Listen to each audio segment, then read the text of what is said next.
Taking apart a Vevor horse and a half 115 volt pump, the 37 gallon per minute model. The reason for taking it apart is the poppet check valve that's built into it seems to have failed on the last pump that I tried from them. I'm going to try again, taking the pump end off. This is the pump end, but this part of it here, it's got a normal direction thread, so to unthread it, it's counterclockwise, and holding it and getting it loose is really the challenge. It took quite some effort. I thought maybe I was doing it wrong, but it is going now. And inside, can't quite see it, but there's a plastic check valve that's just kind of flapping up and down on kind of a center guide. And that thing gets stuck sideways. It can get lodged open or closed. I don't really trust it. I got an external check valve that I'm going to be plumbing up to this pump end. So I thought I'd make a quick video and show that it can be done. Also, there's an arrow here from the advice of Vevor Tech Support. They said that is the direction of the impeller.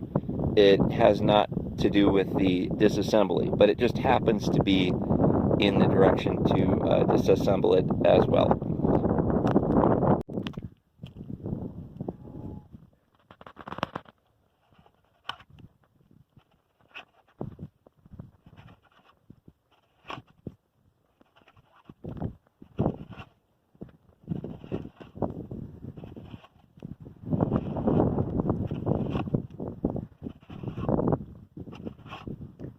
You can see there's 3 through holes.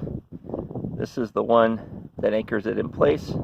There's 2 more that were part of the metal guide that brings up the cable from the motor end, which is on the bottom of this when it's assembled.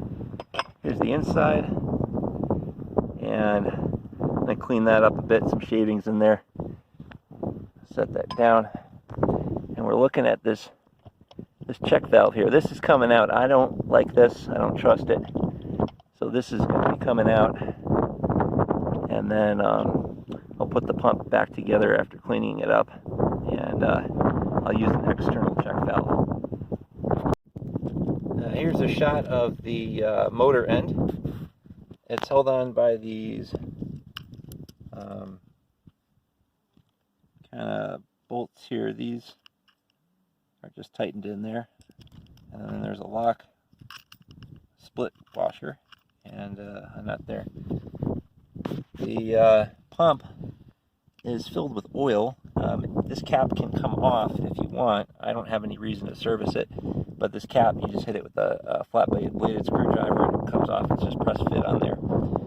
And then there's axis. You can almost see there's axis. There's a bolt there that seals in the food grade oil that cools this motor. At the bottom, there's a like a C-clip, like a giant clip like that. I had tried taking that out at some point, but I was unable to disassemble the motor with the intent of putting it back together. I think if I didn't want to put it back together, I could have taken it apart, but not that motivated, only looking to get rid of that cheap check valve that's internal to the pump end. But yeah, this is the 1.5 horsepower, the 37 gallon per minute. It's the 8-stage version of this pump. Okay, here's that Vevor pump with the poppet check valve removed. This is what it looks like. There's not really a center pin, but it's just kind of stuck in there on the top plastic piece. Anyways, with this removed, I'm going to be using an external check valve, and that's what I got. Hope this is helpful for you.